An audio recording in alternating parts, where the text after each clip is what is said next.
विदेश का बड़ा योग। जी हाँ दोस्तों, इस सप्ताह आपके गोचर कुंडली में विदेश का योग बन रहा है। नमस्कार, मैं देव दुबे स्वागत करता हूँ आपका अपने इस यूट्यूब चैनल पर और हाजिर हूँ इस साप्ताहिक राशि फल के कार्यक्रम को लेकर के।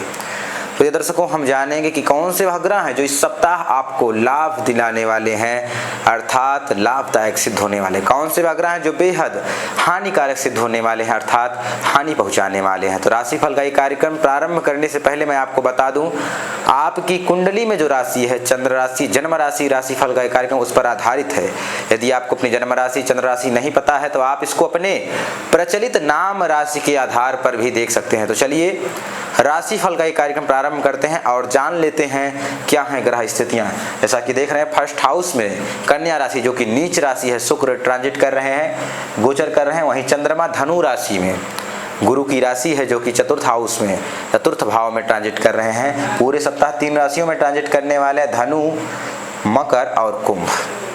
वहीं राहु शनि की राशि में, कुंभ राशि में 6th हाउस में ट्रांजिट कर रहे हैं और शनि गुरु की राशि मीन राशि में ट्रांजिट कर रहे हैं 7th हाउस में। मंगल मिथुन राशि बुध की राशि में 10th हाउस में ट्रांजिट कर रहे हैं। गुरु कर्क राशि चंद्रमा की राशि में 11th हाउस में ट्रांजिट कर रहे हैं। वहीं सूर्य बुध केतु सिंह राशि में ट्रांजिट कर रहे हैं 12th हाउस में। इस सप्ताह विदेश का बड़ा योग है। जो लोग विदेश के लिए वर्षों से परेशान थे तो वो जाने वाले हैं अब विदेश। हाँ, यदि उनकी कुंडली में ही ग्रहों की स्थिति अच्छी नहीं हुई, ये प्लेसमेंट ऐसे नहीं हुए, तब फिर मैं नहीं कह सकता। नहीं तो 100% योग है विदेश जाने का। जो लोग मन में सोच करके बैठे थे ऑफिस के काम से या घूमने के लिए या कोई बड़ा बिजनेस सेटअप करने के लिए मैं विदेश जाऊंगा, तो उनके लिए समय आ चुका है यदि आपकी राशि कन्या है तो। चलिए बात करते हैं कि स्वास्थ्य को लेकर के दृष्टिकोण अर्थात समय कैसा है। तो हेल्थ में विशेष कोई बड़ा समस्या नहीं है।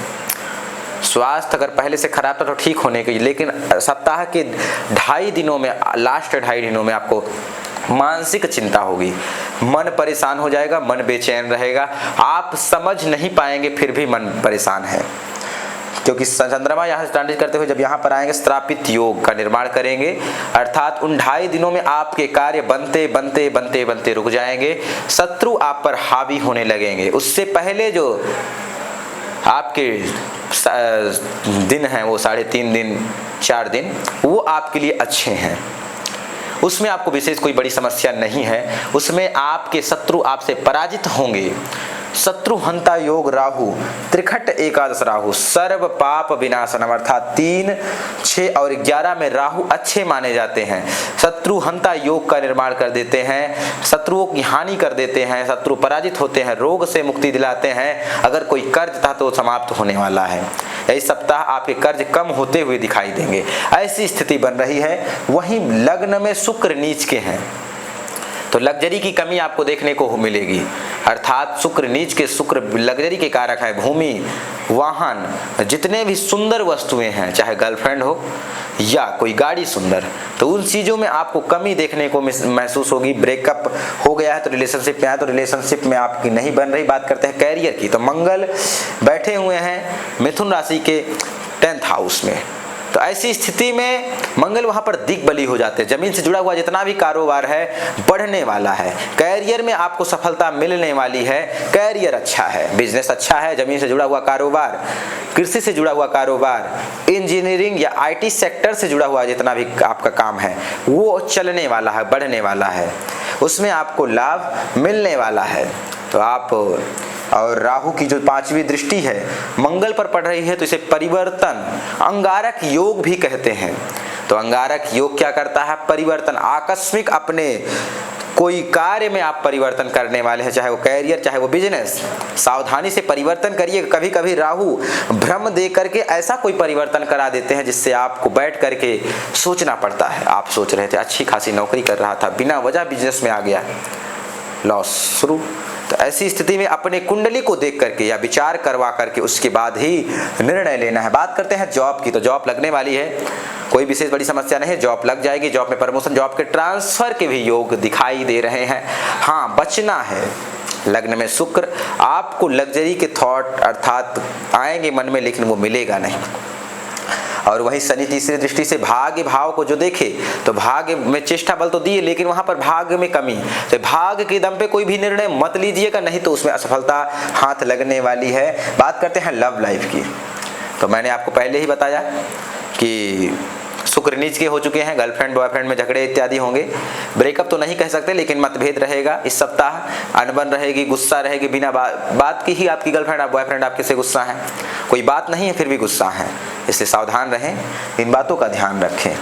मंगल की चौथी दृष्टि लग्न पर है, सातवीं दृष्टि यहाँ पर है, आठवीं दृष्टि यहाँ पर है। तो ऐसी स्थिति में जब आठवीं दृष्टि मंगल की 5th हाउस पर पड़ी तो ब्रेकअप तो नहीं होगा लेकिन कह सकते हैं कि अनबन बहुत ज़्यादा होगी, आपसी मतभेद बढ़ जाएंगे, कुछ समय तक बात नहीं हो सकती है, ऐसी स्थिति बनेगी। या कि उनके घर वाले कोई ऐसा कार्य हो जाएगा जिससे आपका अलगाव थोड़ा सा वहाँ पर आप महसूस करेंगे। बात करते हैं स्टडीज़ की, पढ़ाई लिखाई को लेकर के समय बेहद उत्तम है। मंगल की 8वीं दृष्टि वहाँ पर आपको उच्च शिक्षा में संकेत दे रही है, कुछ बड़ा नया करना चाहते तो आप कर सकते हैं, उसमें आपको सफलता या लाभ मिलने वाला है। कुछ बड़ा सोच रहे हैं, पढ़ाई में कुछ उच्च शिक्षा करना चाहते हैं तो कर सकते हैं, वो समय आ चुका है। वही बात करते हैं लक की, तो मैंने पहले ही आपको बताया कि भाग्य के दम पे विशेष कोई बड़ा निर्णय नहीं लेना है। भाग्य के जो स्वामी हैं शुक्र अर्थात भाग्येश आपके नीच के हो गए हैं लग्न में, इसलिए भाग्य में भारी गिरावट देखने को मिलेगा, भाग्य अच्छा नहीं है, भाग्य के दम पे निर्णय नहीं लेना है, बचना है निर्णय लेने से। और वहीं गुरु एकादश अर्थात 11th हाउस में कर्क राशि के हैं तो लाभ तो होगा, धन का आना नहीं रुकेगा, धन आएगा लेकिन सावधानी से आप इस बातों को समझिए कि धन आएगा लेकिन अपने ही किसी खास व्यक्ति से आप धोखा भी खा सकते हैं, इसलिए समझना है। परिवर्तन का मतलब राहु की दृष्टि मंगल पर पड़ना ही परिवर्तन योग, अंगारक योग से परिवर्तन योग का भी जो है, तो इसलिए आप सावधानी से इस बात को समझें। वहीं बात करते हैं ट्रेवल की यात्रा की, तो जो लोग विदेश जाने वाले थे उनके लिए समय आ चुका है। सूर्य बुध और केतु का जो युति 12th हाउस में गोचर में आपका जो चल रहा है, 17 सितंबर के पहले अगर आप विदेश जाना चाहते हैं तो जा सकते हैं। अच्छे योग, अच्छा समय दिखाई दे रहा है, यह आपके लिए लाभकारी सिद्ध होने वाला है। कहीं भी घूमने जाना चाहते थे किसी बिजनेस के पर्पस से, किसी बिजनेस के कार्य के पर्पस से, तो जाइए, कंपनी आपको भेज रही थी तो जाइए, वहाँ से आपको लाभ भी होगा। विदेश जाने का समय आ गया है, सामान पैक कर लीजिए, आपका समय खुलने वाला है, भाग्य खुलने वाला है। यहाँ दोस्तों कार्यक्रम पसंद आ रहा है तो चैनल को सब्सक्राइब कर ले। उपाय की बात करते हैं, उपाय सूर्योदय से पहले उठना है, सूर्योदय से पहले उठना है, पीतल के लोटे में लाल चंदन डालकर भगवान सूर्य को अर्घ्य प्रदान करना, ओम ह्रीं सूर्याय नमः इस मंत्र का जाप करना है। तीसरा उपाय, परेशान है बेहद, कुछ रास्ता समझ में नहीं आ रहा है तो आपको एक उपाय करना है, भगवान गणेश को बुधवार के दिन जाकर के दूर्वा चढ़ाना है और उनसे प्रार्थना करिए, हे प्रभु आप हमारे विघ्नों का हरण करिए। हाँ, जिंदगी से हताश हो गए हैं, कोई भी रास्ता आपको समझ में नहीं आ रहा है कि किया क्या जाए, अब तो सारे मार्ग बंद हो गए हैं, परछाई भी यहाँ तक साथ छोड़ दी है, तो आपको दिए गए नंबर पर संपर्क करना है। निश्चित ही भगवान शिव यदि कृपा किए तो आपका कल्याण यहाँ से होगा। और कार्यक्रम पसंद आ रहा है तो चैनल को सब्सक्राइब करें, लाइक करें, शेयर करें, कमेंट करें। तब तक के लिए इजाज़त दीजिए, मिलते हैं अगले कार्यक्रम में। नमस्कार।